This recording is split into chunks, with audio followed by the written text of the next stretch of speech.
السلام علیکم ورحمۃ اللہ وبرکاتہ۔ الحمد للہ رب العالمین والصلاة والسلام علی سید الانبیاء والمرسلین نبینا محمد وعلی آلہ وصحبہ اجمعین۔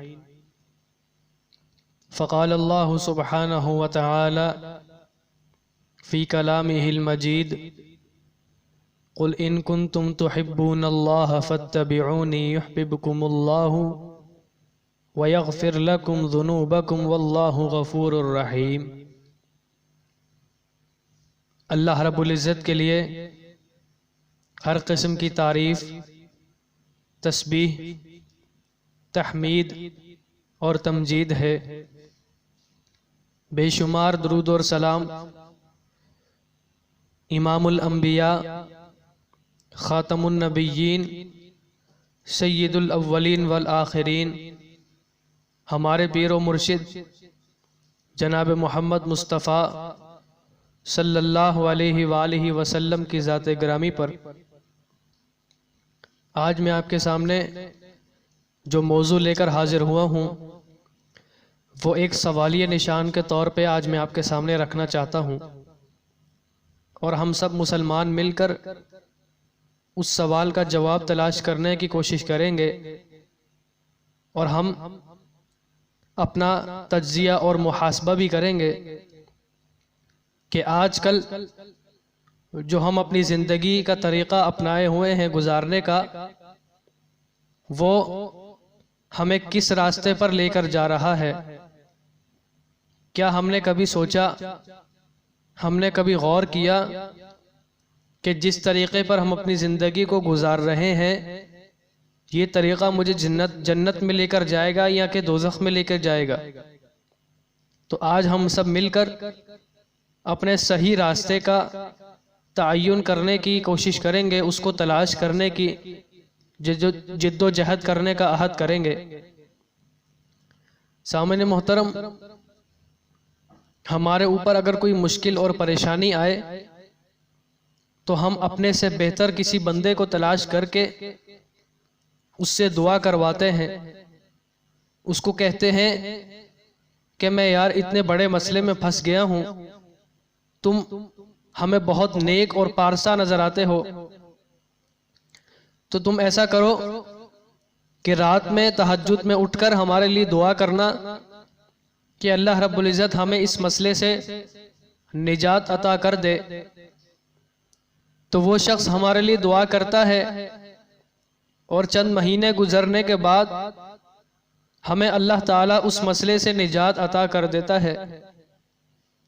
لیکن سامعین محترم، سوچنے کا مقام، غور کرنے کی جگہ یہ ہے کہ اس مسئلے کے حل ہو جانے کے بعد میں اس بندے کی غلامی کرنے کے لیے تیار ہو جاتا ہوں۔ وہ کس طرح کہ میرا ایسا مسئلہ اس کی دعا سے حل ہو جاتا ہے جو ساری دنیا والے مل کر بھی حل نہیں کر پا رہے تھے۔ مجھے اپنے ذہن میں کوئی اس کا حل نظر نہیں آ رہا تھا، سجھائی نہیں دے رہا تھا۔ اس نے دعا کی اور میرا پھنسا ہوا کام، پھنسا ہوا مسئلہ اللہ رب العزت نے حل کر دیا۔ تو پھر میں وہ شخص جو بھی مجھے کہتا ہے، جو بھی مجھے حکم دیتا ہے، یا جو بھی وہ مجھے کام کرنے کو کہتا ہے، میں آنکھیں بند کر کے اس شخص کے پیچھے چلتا چلا جاتا ہوں۔ لیکن میں کبھی بھی اس بات کی طرف غور نہیں کرتا۔ ہم سب مسلمان آج کل کے پیروں کو ماننے سے پہلے اس بات کا تہیہ اور اس بات کی کوشش نہیں کرتے، اور اس بات کو اپنے ذہن میں نہیں لے کر آتے، اور نہیں سمجھتے کہ ہم ان پیروں کے نہ تو بچپن سے واقف ہیں، نہ جوانی سے واقف ہیں، نہ ہم ان پیروں کے شب و روز کے کسی معاملے سے واقف ہیں۔ ہمیں تو یہ بھی نہیں پتا کہ یہ اپنی زندگی میں کتنا سچ بولتے ہیں، 5 وقت کی نماز باجماعت ادا کرتے ہیں۔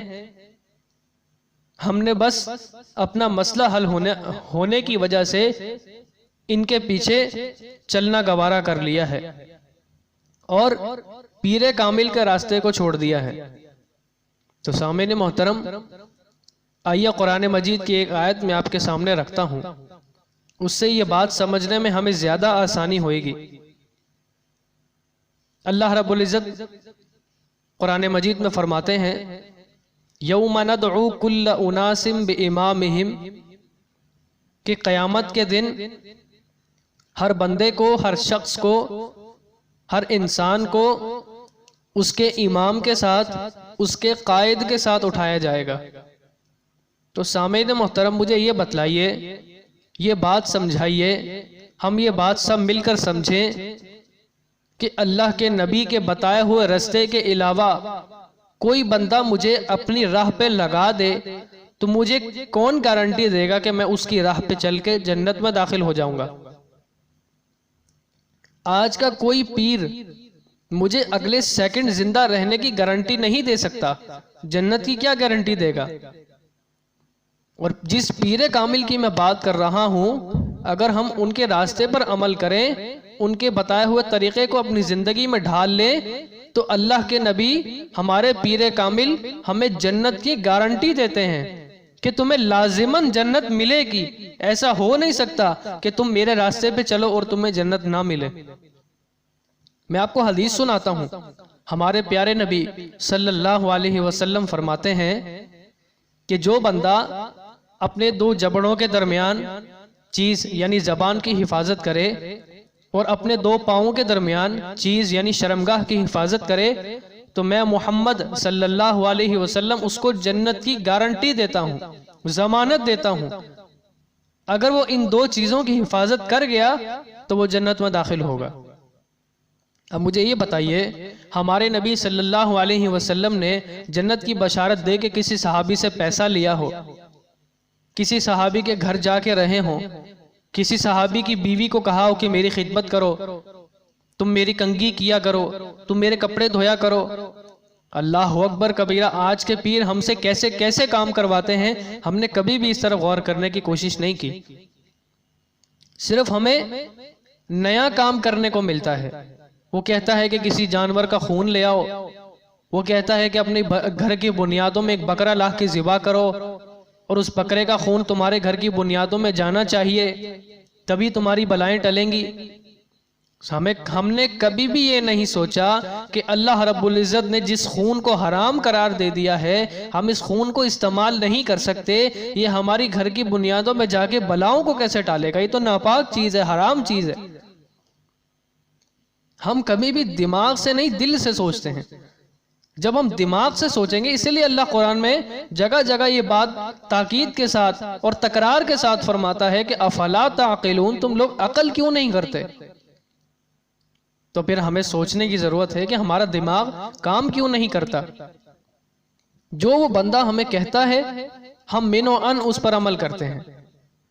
اب میں آپ کو بتاتا ہوں کہ ہم جس پیر کامل صلی اللہ علیہ وسلم کو مانتے ہیں، ہم ان کی پیدائش سے لے کر ان کی وفات دنیا سے جانے تک ایک ایک لمحے سے واقف ہیں۔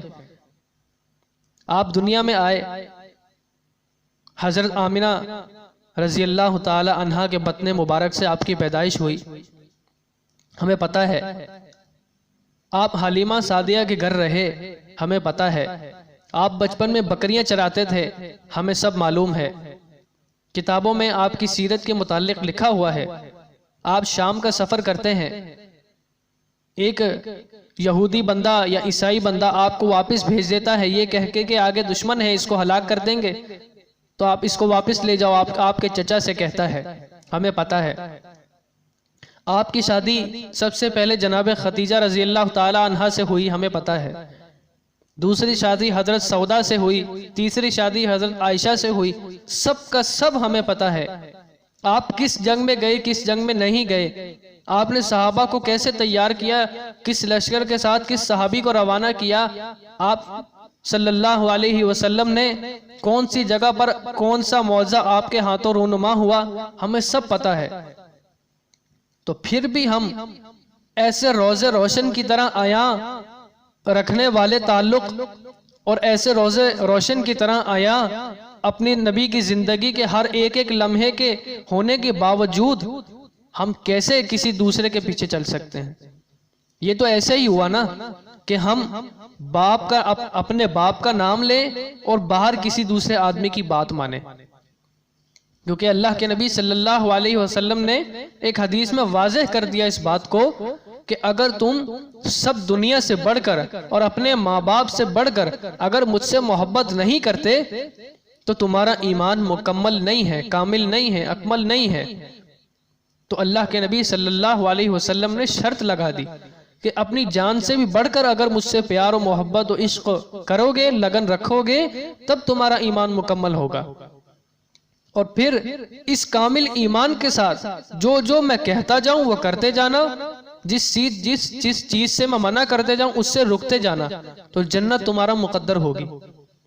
مجھے یہ بتائیے کہ ہمارا آج کا پیر یہ کہہ سکتا ہے کہ کل میں تمہارے گناہوں کی میں اللہ سے سفارش کر دوں گا کہ یہ بندہ مجھے ماننے والا تھا، اے اللہ اس کی سفارش قبول فرما اور اس کو جہنم سے نجات عطا کر کے جنت میں داخل کر دے؟ کوئی ایسی گارنٹی نہیں دے سکتا۔ وہ بھی میرے جیسا گناہگار انسان ہے، اس کو بھی اپنا نہیں پتا اپنے حال کا، وہ صرف اپنی جیب گرم کرنے کے لیے، کمائی کرنے کے لیے وہ مجھے الٹی سیدھی راہ پر لگاتا ہے۔ تو اگر میں صحیح مسلمان ہوں، اپنے ربی سے سچا پیار کرنے والا ہوں، تو میں اس کی ایک بات کا کہنے پر میں سوچوں گا کہ یہ بات میرے فائدے میں ہے کہ نقصان میں ہے، کیونکہ دنیاوی کاروبار کے بارے میں ہم ایک چیز کا دھیان رکھتے ہیں۔ تو کیا جنت میں جانے کے لیے اللہ تعالیٰ ایسے ہی جنت عطا کر دے گا؟ تو پھر صحابہ نے اتنی قربانیاں کیوں دی؟ صحابہ رضی اللہ عنہم نے اپنا گھر بار کیوں چھوڑا؟ اسی لیے کہ ان کو صحیح راہ مل گئی تھی، ان کو پیر کامل مل گیا تھا، ان کو کامل ایمان مل گیا تھا، اور سب سے بڑھ کے ان کو اللہ مل گیا تھا۔ تو اگر ہم بھی جنت میں جانا چاہتے ہیں، حقیقت میں اوپر سے نہیں اندر سے اللہ کا دیدار کرنا چاہتے ہیں، اپنے نبی کے ہاتھوں حوض کوثر کا جام پینا چاہتے ہیں، تو آپ کے بتائے ہوئے راستے پر چلنا ہوگا، اور دوسرے کسی بھی آدمی کی بات نہیں سننی، نہیں ماننی۔ یہ آج سے ہم سب مسلمان مل کر عہد کریں۔ تو میں اپنی بات یہی مکمل کرتا ہوں۔ یہ موضوع میں نے بیان کرنا اور آپ کے سامنے رکھنا اس لیے ضروری سمجھا کہ آج کل یہ پیری مریدی کا چکر بہت چلا ہوا ہے۔